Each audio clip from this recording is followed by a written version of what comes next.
I'm here with Vince from Lucky Duck Games, and we're taking a quick look at Paranormal Detectives. Vince, what is this game about?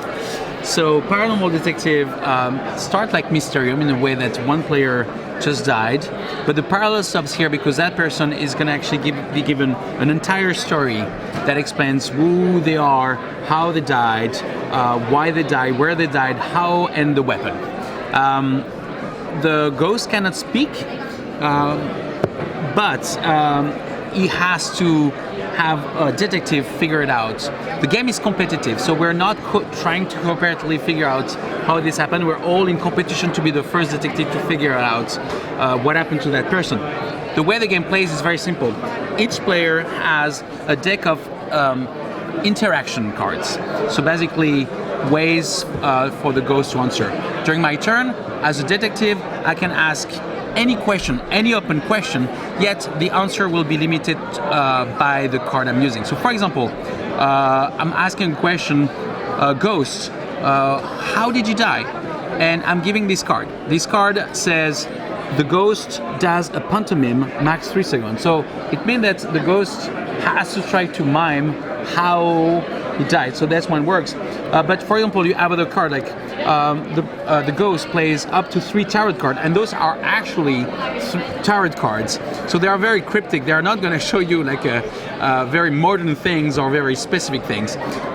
For example, the ghost draws the answer with their finger on your back. So that's actually a very good way to get private information because everything is shared around the room. Even though you ask a question, everybody sees it. A fun one says the ghost draws with your hand. So you actually, the detective holds the pen and the ghost actually holds your wrist and can only draw a single line, a continuous line, sorry. The ghost arranges the rope, so we actually have physical rope that's try to draw a weapon with ropes. You'll see it's fun and hard. Point of the game is that the ghost wins only if one of the detectives find the 5 key elements of that death. Actually, they don't have to actually be murder or anything. Sometimes they are pretty funny scenario, and the detective win if they are the first one to win. When it's your turn, you ask a question, you get an answer, and you have a chance to make a proposal. You have maximum 2 proposals, and if you don't have the 5 key elements after your proposal, the ghost will come behind and tell you how many of those proposals you got right. And ultimately, we run out of cards. If nobody got the 5 key elements, we're the first one to get the most correct wins the game without the ghost, and that's Paranormal Detective. Right. How many players can play this? It plays 2 to 6. 2 player will actually kind of be cooperative because it's 1 ghost and one detective. At 6, it's 1 ghost up to 5 detective. And when will this be available? It's going to be coming out mid-October. It's basically our Christmas release. Well, I'm here with Mike Young with Plan B Games, and we're taking a look at Century: A New World. This is the newest, the 3rd installment of these Century games. Can you tell us just a little bit about it, Mike? Yeah, just briefly. So this is Emerson's take on a worker placement game. It feels like Century because we're going to be trading resources for other resources to fulfill contracts. Basic game is that I'm going to send workers to take actions based on the board. I'll send that many workers. So I'll go here and I'll generate a green cube, bring it to my supply. A couple wrinkles in the system. Maybe you really wanted this space, so you can send the number of workers that I have there plus 1, and you can displace me. So kick you out of there. These will go back to my supply, and now you get to take that action. We'll have some in-game scoring bonus tiles, which is what this entire top row is for. And then lastly, you have a contract fulfillment, just like you'd seen in Spice Road, where you have the resources on the card and you'll be able to claim them for in-game scoring. But they're also going to have ongoing effects, like this one's going to give you an additional worker to unlock, which most worker placements, workers are good. Or maybe some benefits where when you go to a location, you'll generate an extra resource, or you'll get a discount on what the amount of workers that you need to send there. And on the board, we'll have some spaces that aren't quite unlocked yet. So you take this card and you'll be able to explore the wilderness and unlock more spaces to use later in the game. So you do this, collect 8 cards, game's over. But what's really cool about this is that it mixes with not only the first game and the second game, but all combinations of within. So if you've collected them so far, you have 7 unique rule sets. Wow, that's amazing. I love variability in games, so this sounds like it would add a ton of that. How many players? How long does it take? Oh, it's 2 to 4 players, probably about 45 minutes, and even with the teach, it's only a 5-minute teach because it's hallmark to the Century series. It's just 1-page rules. Awesome. And when is this available? Actually, it's going to be in retailers middle of July. Awesome. So you should be able to get it probably by the time this video goes up. Well, we're here at Dice Tower Con, but they want to know about what's going on at Gen Con. At Gen Con, we're going to complete the first 6 games in our Roll and Write series. We're going to be having Encore, which is Knock Mall over in Germany, and Dizzle. Those will be our 2 releases. And we'll also have a preview of Amul, which is a card drafting game without friends, lots of pellet. So that's our Gen Con preview for you. I'm here with Luke from Portal Games, and we're taking a quick look at Imperial Settlers, the Roll and Write. Can you tell me a little bit about it, Luke? Sure. So this is Imperial Settlers engine building mechanics brought into a roll and write. So what you have here is a pad of empire sheets that everyone is going to be using for their empire, as well as building sheets. So this is a stack of building sheets that everybody will get. So this is kind of what your setup looks like. And basically what's happening here is you have 10 rounds and you're building on 4 different tracks. And as you'll notice for Imperial Settlers fans, you've got the good old famous resources. You've got wood, food, and stone. So you're going to be rolling these dice, as well as the action dice, which are your workers. And you're using workers to build or to harvest to get you more resources. And you're working from left to right, moving down the track, and the rightmost track you complete gets you points. But then you're also using this track to get bridges, to get access to fields, because as you see here, the further right you go, the more expensive things start getting. So then you have to start figuring out ways to get more resources, because you only have these 3 dice to use. So you're sending your workers to get resources, you're building out on the track here, and in addition to that, you have this pad of buildings. And this is where a lot of the engine building comes into play. These buildings have certain effects that can trigger, and as you're filling out this sheet, you can highlight these shapes. You can't rotate them, but you can highlight them from any of these crossed out completed boxes. And what they do is they upgrade the abilities. So for example, if I have the farm, if I can highlight the shape, instead of it getting me 1 apple, 1 food every turn, I would get 2. And some of these other buildings have different abilities that you can stack, getting engine build and kind of expand. So there's also favor tokens that players will use to increase different strategies and kind of change the way they play. But basically it carries over the engine building of Imperial Settlers into a roll and write that plays within 30 or 40 minutes extremely well. Yeah, and this pad over here, Imperial Settlers fans love to do solo. So we have a pad here, and every single one of these sheets is a completely unique building set. So it's just more ways of kind of trying out the engine building puzzle. And if you have multiples of these, you can play multiplayer that way as well.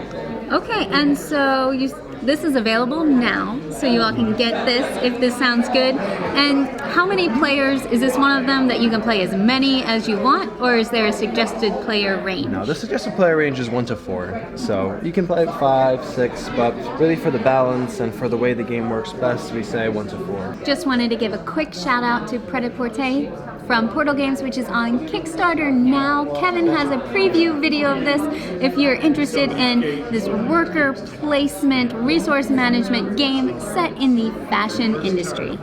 So we're looking at Imperial Settlers, Empires of the North, which is a new game, a standalone game in the Imperial Settlers universe. And already I've been looking at the cards and it looks super, super cute with the illustrations. Luke, tell us a little bit about it. Yeah, it's exactly like you said. So this is kind of the third in line. We have 51st State, Imperial Settlers, and now Empires of the North, which is a standalone game that mixes a little bit of 51st State, a little bit of Imperial Settlers, as well as all new mechanisms, such as worker placement in one of these games.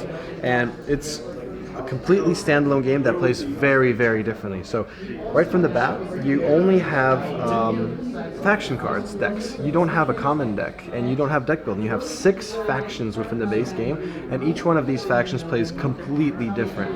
Then they each capture a different theme. So for example, right here, you have the clan of drunkard Vikings who their mechanic is they get assigned to cards such as the welcome party or a festival, and they stay there. And then you have to have other cards to release them and move them around, and all the themes work extremely well in this game. There's a common action area where you're using action pawns to designate actions. You have islands you're going to pillage or going to conquer to add into your empire. And this game is much more resource sparse, so it's much harder to get resources. You have to be really careful of how you're planning, how you're using all the options available to you. And I mean, the artwork in this game is phenomenal. Sometimes we just play and we just sit and stare at the artwork because there's so many details. The artist on this title really did a phenomenal job. But yeah, that's basically the next in line for the Imperial Settlers universe. So also comes with one of these lovely posters. I'm going to put this up in my room, but it just kind of shows you that, you know, it's expanding the Imperial Settlers line. So when will this be available? So this is August 14th. And this is our Gen Con release, basically. Awesome. So look for this around the time of Gen Con. We're here at Dice Tower Con, and I have Berkey here with Game Toppers. Hey! And we have a Kickstarter campaign going on right now, right? Right Tell now, us about it. it's like in a week, we are blowing through stretch goals. I mean, we're almost at $300,000. We've got some the Scythe-inspired I know, I love Scythe. Well, this mat is beautiful. Jamie was so kind to let us do it. It's not an official Stonemaier Games project, but it is a fantastic. The artwork's crazy. The Viking mat is unlocked. We're almost ready to unlock the Ryan Locket mat. Unlock the locket. You have to. We have to unlock the locket. So that's coming soon, right? Coming really soon. A bunch of new collapsible cup holders that are dishwasher safe. The Viking rails and the Fantasy Dragon rails from Dogmite Games are like crazy off the hook. And the community is so fantastic. I mean, when you see the comments and how people love their game toppers, we're really having a good time. Cool. Well, check out Game Toppers 2.0 on Kickstarter right now, and we'll look for more coming from Game Toppers soon. Thanks, Berkey. Sounds good, man. So Kevin and I just finished playing It's a Wonderful World, and it's wonderful because I won. But Vince, tell us just a really quick overview. What is this game about? Absolutely. It's a Wonderful World. It is we're trying to build our dystopian societies in a post-Third World War era. And the way it works is that it's a 4-round game, and each round you have 3 phases. The first one is a draft. We all have 7 cards that we'll draft one after another in front of us as a tableau.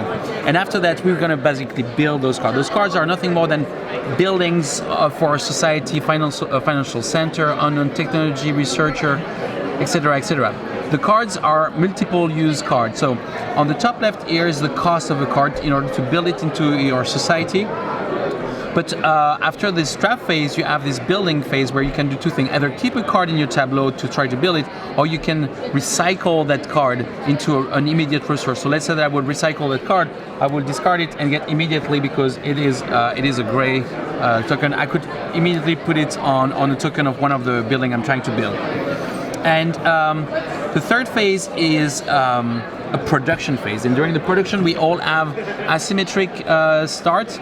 And so it shows the resource we'll produce. But the more we build on top of it, and the more we'll produce. Here I will produce 3 gray and a yellow. Now we'll produce blue if I build this, etc. So it is basically a game of resource management, resource allocation, and drafting.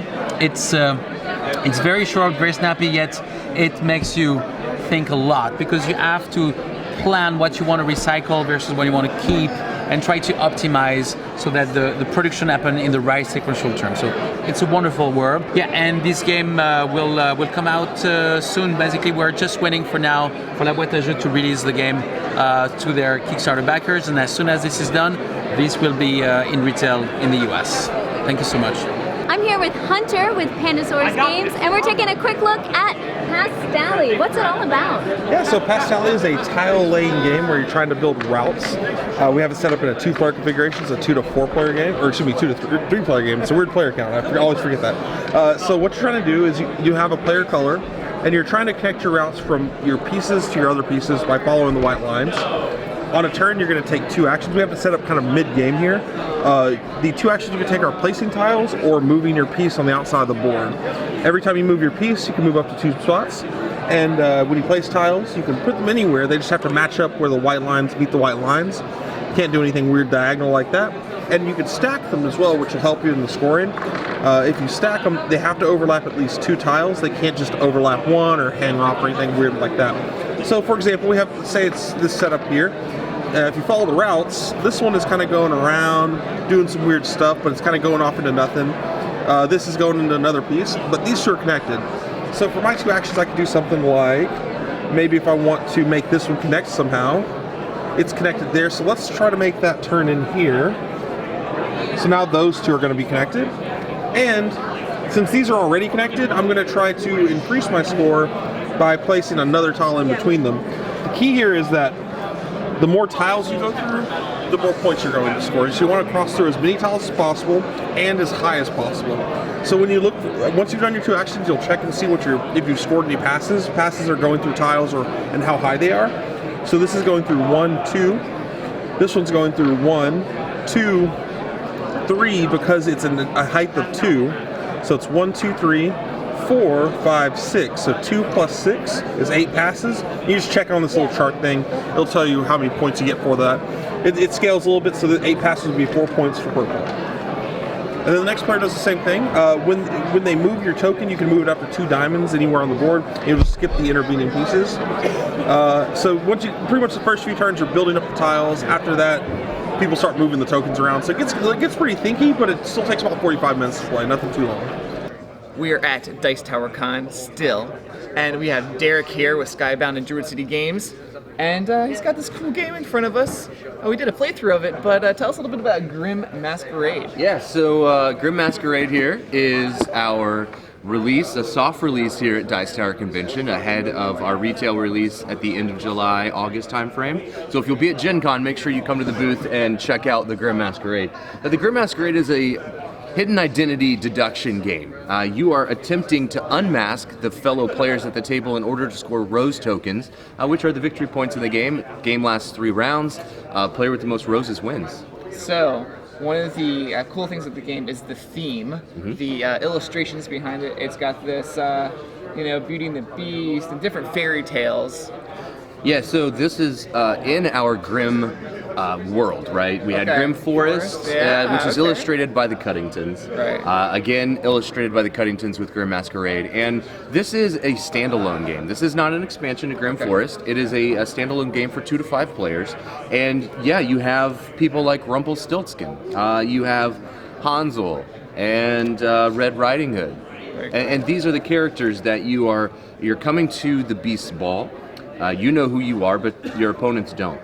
And so you are attempting to unmask them using artifact cards, and you're going to hand these artifact cards out to players throughout the game, attempting to try to figure out what their Bane card is. So when a player collects 2 of the same artifact, they have to then tell you if they are that character or not. And if you knock them out, then they're removed from the round, but they can still score points. They can actually come around and still get you out.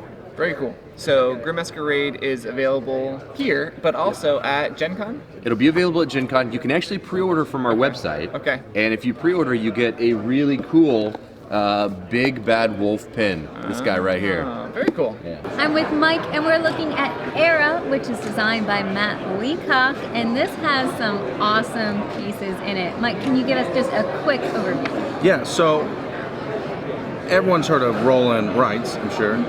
We decided to do a roll and build, which is to take all the common elements that we find in roll and write, cool dice, and create a 3D presence with it.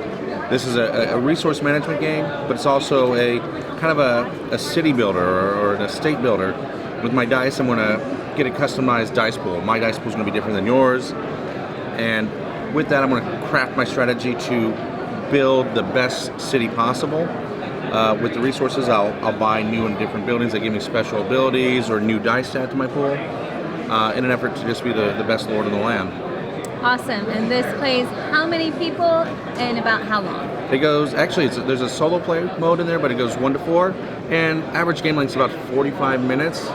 Debuts at Gen Con. Okay. So Awesome. this is going to be something that you're going to want to rush the booth for, because it will be popular.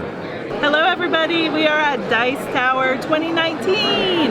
But we want to say that you guys need to come to Tantrum Con 2020. Yes. When is it, Monica? It is going to be starting on January 31st, 2020, and it's going to be bigger than ever. We've got some great events. We've got Play to Win, Learn to Win. Tantrum House will be there. I'm the manager of the convention, but we have very talented people who will be teaching games, who will be running games, who will be high-fiving you in the hall. So lots of fun. Spartanburg, South Carolina, January 31st through February 30th. It's Thursday night, open gaming, Friday, Saturday, Sunday, scheduled events. So super, super fun. It'll be a great time. Yep, Tantrum Con 2020. We're looking at the Menace Among Us. Uh-oh. Yeah. This sounds like there could be some stuff going on. There is definitely stuff going on. This is a great hidden role game, sci-fi theme, and it features a shuffle-built custom deck for every player. But if to shorthand it, think about it being a similar feel to like a Battlestar Galactica, but in 40 minutes with cards. Oh, wow. That's nice. Yeah, so it delivers the same kind of like atmosphere that you're looking for that sort of thing, and it's a lot quicker to play, but it's got a lot of meat. Even as a hidden role game, this is something that's going to feel a lot more Dead of Winter than Werewolf. You know what I mean? So you have to play well, not just behave the part well.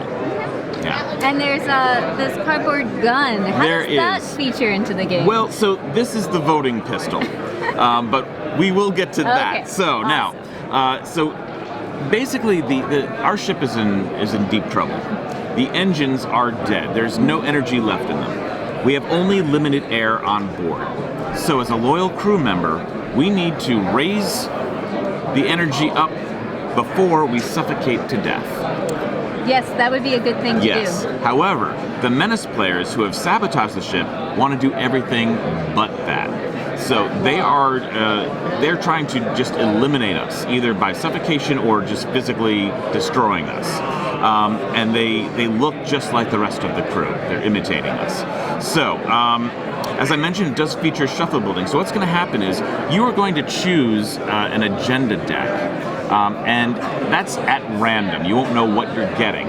But you will, once you look at it, you'll know whether you're a loyal crew, a deadly menace, or a coward, which is a flip-flopper. Starts as one team, moves over to the other team, and then if the menace players are dead, has to win with the regular crew again. So, but all of the agendas come with a pre-built 13-card hand. And they are unique to all of those agendas. So they feature cards like this, everything from basic repair, advanced repair, backstab, explosion, reactor leak, all kinds of good and terrible things.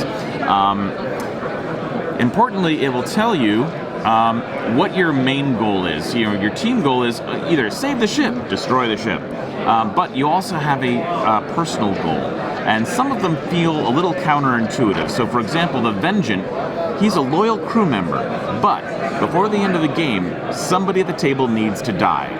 Now, hopefully that's a terrible menace player, but it doesn't have to be. Now, once you know what you need to do in order to win, you're going to choose a character that you think is going to help get you there. They're going to add 7 more cards to your deck, and that's where the shuffle building of your personal deck comes into play. You'll also get 2 special abilities unique to this character. So in this case, since I want to make sure that someone dies, I've chosen a laser pistol so I can wound somebody. Whereas the Menace player is just trying to kill us all. That's their only purpose. And in this case, they've decided to hide behind the Doctor. One, because it's going to add some good cards. The designer panel hosted by Jeff Edelstein is going to be in the event room in 10 minutes. Thank you so much. Whereas the Menace player has chosen the Doctor to hide behind. One, because it puts a whole bunch of really excellent cards into their otherwise terrible hand. And because it has different abilities that they think might be good to have. So, First Aid. It only takes 2 wounds to actually kill someone in this game. So getting 1 is pretty significant, especially when so many of them have debilitating effects. So, I can offer to heal a character. I look like a great guy. But what I really care about as a Menace player is it costs 2 air to heal someone. And I'm trying to suffocate you all. So there's a duality to almost everything that gets done during the game. So you don't know what their motivation really is. Are they trying to just destroy us all, or are they trying to fulfill a personal goal?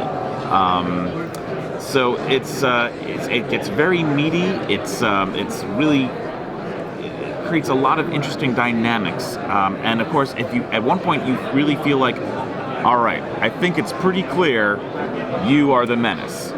Yeah, and we can debate it long and hard until someone picks up the voting pistol. Uh-oh. Yeah. This simply means that there will be a vote, no takebacks. So we can now finalize our discussion, and then it becomes a 3-2-1 point at whoever we think is the Menace player. If you have the most fingers pointed at you, you must reveal your agenda. And now, the problem is you don't want to do that without having a lot of proof, because if you are a loyal crew member who is just trying to do their own personal goal and we mistook what they were doing, we just lost 3 air. Ooh. And that often happens when you only have this much air. 1, 2, 3, you're close to everyone dying. So you've got to be really sure, and that way you're not exiling people, without being, somewhat certain. But the truth is that sometimes you just don't know. And so it keeps you guessing. It gives really an equal balance to the Menace players, who are outnumbered, and the crew. And it's a great dynamic. Yeah, and definitely from what you've described, you've said once or twice it's a meatier, thinky type of game. Yeah. And I can see with combining the 2 decks and the powers, there's a lot of variability, trying different things. If I'm this agenda a couple times, I can try it with different things, and that's going to change how I can play and things like that. The game plays from 4 to 8 players, and there are 18 different characters and 10 different agendas, so there is a lot of variability. You're right, yeah. Awesome. So for those of you who like Dead of Winter, Battlestar Galactica, but want a shorter game, then this sounds like it is going to be awesome. Available at Gen Con? Yes, indeed. And then in retail shortly thereafter, probably end of August. I'm here with Ian, and we're at Colossal Games looking at the Terrors of London. Kevin and I looked at a preview copy before it went on Kickstarter, and now here is the real thing. All right, Ian, tell us a little bit about it. Yeah, so Terrors of London kickstarted about a year ago, and it's being delivered to backers right now during the show, so we're excited to start to see people on social media talking about the game. It will be at Gen Con for sale, and then retail release later in August. So Terrors of London is a Victorian horror-themed deck builder.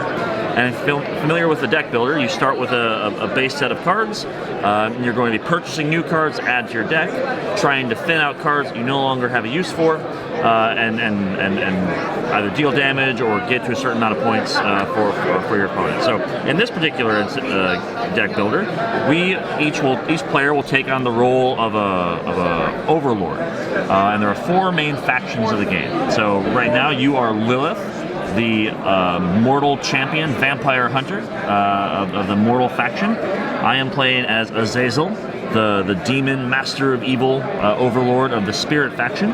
And then there are also 2 other overlords in the base game. There's Methuselah of the undead faction, a vampire, and Fenris, and she is the head of the overlord of the beast faction.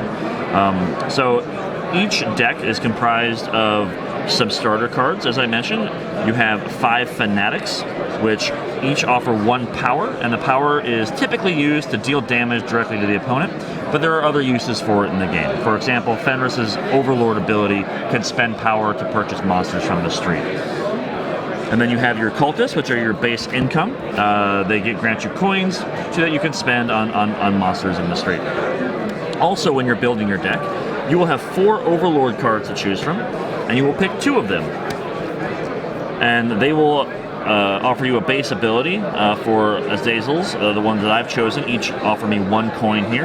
And also, if I play them after I played a Spirit faction card, one of aligned with his faction, I also get to trigger another ability. In this case, Sacrifice, which is permanently remove a card from my deck, or Command, which is draw a card from my discard pile into my hand so that I can play it that turn.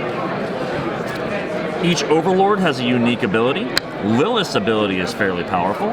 She can, once per turn, give a creature claim, or a monster that she purchases claim. And what that keyword is that instead of purchasing an item, or a monster, and putting it in your discard pile, you can choose to put it right on top of your deck so that you can then draw it on your next turn, or if you have another card that gives you a draw that turn, then you can use it right away. So her strategy is to get a good amount of income pretty fast so that she can buy a big monster so that she can use it and hit and hit and hit. Azazel's kind of a later game strategy. His main ability is to sacrifice a card from my hands, permanently get rid of a card. So over the course of the game, I'm going to be slowly optimizing his deck so that late game he's fairly unbeatable. Yeah, Kevin really likes to trash cards when he plays deck builders, so I think he would like that ability. I don't need this one. So throughout the game, like most deck builders, you're going to be buying monsters from the street. Another thing that you can purchase in this game are relics. Here's an example of a relic. This is the Hallowed Blade, and this will give you power equal to the number of relics in your play area. Costs 1, so you buy it like you do anything else, but instead of going into your deck, it goes into your relic section, and you can have up to 3 of those active at any time. And you can use those once on your turn whenever you want. If you have 3 and you would have purchased another one, you'll have to trash one of the ones that you already have. So you can use them all first and then buy another one and then use that one on your turn as well. Throughout the game, as you're playing your cards from your hand, you can also create these combos with your different monsters, and it's called the hoarding ability. So you create these monster hordes. And to do that, you need to combine monsters of different factions. Now your overlords, their overlord affinity cards trigger off of monsters from their same faction. So you're going to want to have those, but you're also going to want to be able to do these horde abilities. So let's say, we'll just for sake of argument say this was my hand that I played. I play the Spectre. It's going to give me some abilities, money, claim. Haunt means that it won't be discarded right away. It'll stick around for a little while. And then if I play an undead creature like this Ghast, I can choose to play it separately, or I can choose to hoard it. So not only will I also get its 2 power, I can then choose one of their lower horde abilities to choose as well, either adding 2 power or sacrifice, which again lets me burn a card from my hand. Then, if I had a beast card to play, I could add that to the horde, giving me even more, and then I could choose another horde ability. I could choose the same one twice, but it gives me more options. And then if I get the Inquisitor, I could even add that on as well. And so if you get a good amount of card draw and you're able to thin your deck out so you optimize these plays as often, you can see they become very powerful and really ramp up towards the end game. Yeah, that was something when Kevin and I were playing that we really enjoyed, this horde mechanic and trying to figure out the best way to use your cards to combo them off of each other. And you can get some really powerful turns by doing that. Yeah, I was just playing a teaching game, and I actually think this is the deck as well. Has it not been one of the first monsters she purchased was the Lich, and with Lilith's claim ability, she could put that right on top of her deck and use it right away. And I found myself in a health deficit rather quickly. So this is being delivered to Kickstarter backers, like I said, right now. It'll be at Gen Con for sale, and so you can pre-order it from Colossal Games. It's only $20 for the base game, and there's 2 expansions that offer more overlords, more monsters, more options, and then you can even upgrade to have a 4-player game as well. So here at Dice Tower Con, I mentioned in the other video that we had 2 new roll-and-writes for Gen Con. The first roll-and-writes that we did were, of course, Ganz schon clever. That's pretty clever. It's not here because it's sold out. It's on a boat coming to the U.S. again. Twice as clever. Bricks. By the way, all of those by Wolfgang Warsch. The guy's on fire. He's amazing. Second Chance. That's the fourth one. And that's by Uwe Rosenberg, another great designer in the world. So that makes us our 6 copies of 6 games in this roll and write or flip and write series, which is like the hottest thing around, and from some of the hottest designers. Take care, guys. So what we're going to talk about quickly is Volcanic Isle. It is a game where you are all settlers inhabiting the lost continent of Mu, which is more commonly known as Easter Island. So what you do is you have action points that you can spend, so 4 action points on your turn. And what you do is you like land, so that would be 1. And assuming you didn't have all the stuff yet, you could use lava flow resource that's on the board to build moai, which are the monolithic statues, or you can use lava flow to build villages. Villages cost 2 action points, moai cost 1. But once you build a moai, you can also raise the moai. So when you build it, it costs 1. You have the moai. You can also move with it for action points. But if you raise a moai, then 2 things happen. 1, the pressure underneath the island is actually increasing, causing increased volcanic activity. And at that time, what you'd do is you would roll the volcano eruption die, which I don't seem to have out right now. But what you do is you'd roll that. If a volcano symbol comes up, then what you do is randomly choose a volcano to erupt. Anything around that volcano would be destroyed and where lava flow would go out. But there's another thing that happens when you raise moai. A fissure appears. So a fissure appears on that adjacent hex line there where you place the moai. And if at any time there's a complete split in the island, that entire section of the island falls away and sinks into the sea. So as you are building, the island is getting smaller and smaller, and this is actually a very small part. There's actually 8 total volcanoes, so it's about double the size of this to begin with, and the game end state starts when there are only 2 volcanoes left.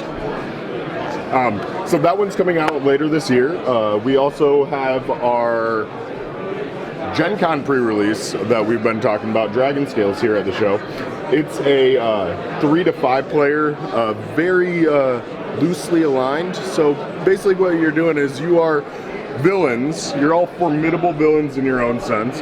But there's one foe that you cannot defeat, the Great Dragon Lord Arcrax. So you've banded together with fellow villains to defeat the dragon. But everything you do in this game has a little bit of an edge to it where you're actually taking better abilities from your other allies, quote unquote. So for example, what you do in the game is everyone will simultaneously roll their dice. And Yahtzee style, you can reroll several times, but you can't reroll the black dice, which are Dragon Rage icons. It's an awful roll. Okay, let's say I did this. In which case, I would then slot all my dice after everyone had revealed. Everyone would reveal and slot their dice accordingly. And let's say they use their wild symbol to bump me down 1, because you always go by who has the most dice in the leftmost column. And the leftmost column has the most beneficial actions, except for Dragon Rage. It's always bad to be the most focused upon villain. So then what you do after everyone goes through, you'd go down the list performing those actions. You'd do the defense action, then the Dragon Rage card would be flipped, and people would take damage, and the dragon would do something. Then after that, you go villainy cards. Everyone has asymmetrical decks of cards that have their own personal villains' abilities that they can play and utilize throughout the round. And all the cards actually say when you can use them. But this allows you to pick up more. Then you can loot the dragon's treasure, which gives you different bonuses. Some are like drops of strength where you gain a special effect 1 time. Or things like, that's a healing potion. They didn't shuffle this. Swords and things like that allow you to deal more damage when you're attacking.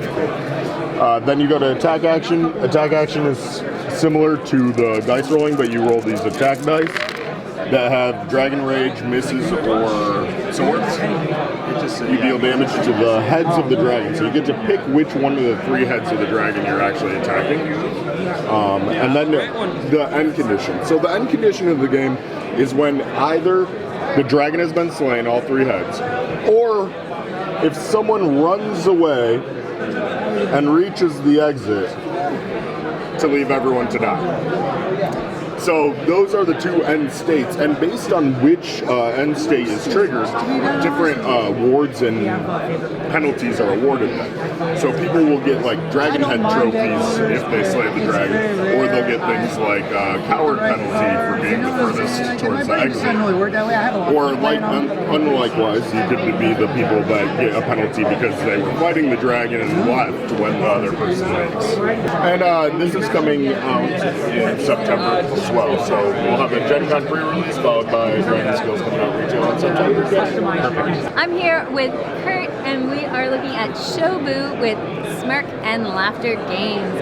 Can you tell me a little bit about it? Yes, I'd be happy to. So this is obviously an abstract strategy for 2 players, and in this game you are actually playing on all 4 of the boards. So you would be all the dark stones, and I would be all of the light stones.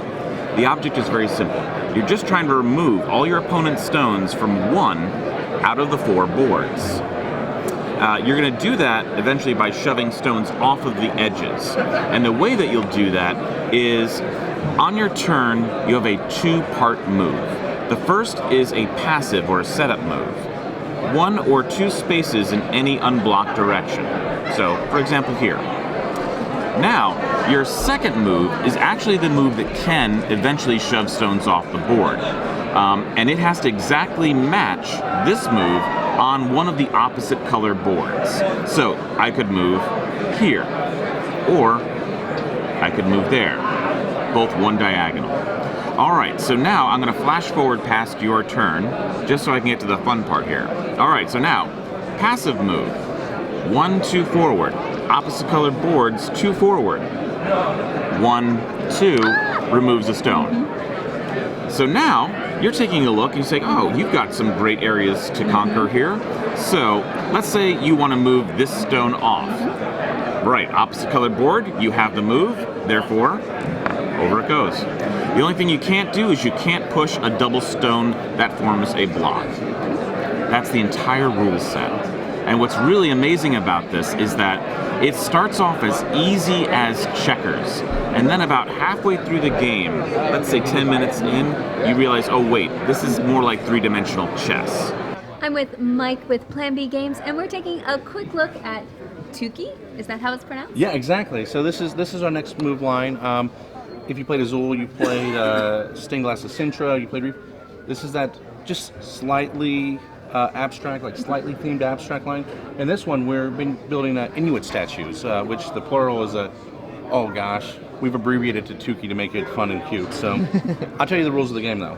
We roll a die, and whatever the die result is, we're going to build the structure based on this. Each player is going to have a number of colored pieces and a number of white pieces. No white pieces are found on the card because they're going to use as supporting blocks to build the structure, because I know looking at this, there's no way in heck that we're going to have this pink block floating in midair. So it's a real-time game. We're going to be racing to build this first. So as we're putting it together, we're just trying to be the first one to assemble it. And once we're there, we just call done. In a 2-player game, it's definitely a race. In 3 or 4-player game, it's not so much who's first, but who's not last. You would collect 5 of these, you're disqualified, then there'll be a sudden death. So last person standing, whoever scores first is sort of the winner. 1 or 2 of the wrinkles in this system is that on the die, you'll have icons with and without dots. If they have dots, you have to build the same structure but with no colored pieces touching the table. And then when you're ready to take your training wheels off, we have an additional colored block and more of an expert mode where it's going to require you to build with all 4 colored pieces but no additional white supporting blocks. So between all the cards and the variabilities, there's over 600 puzzles in the box. So tons of variability. No game's going to be the same for you. Just a reminder, Tantrum Con is January 30th through February 2nd, 2020. Tickets are on sale now at tantrumcon.com. We're going to have tons of fun, learn to plays, we're going to have play to wins, open gaming, some vendors, lots of events. It's going to be a great time.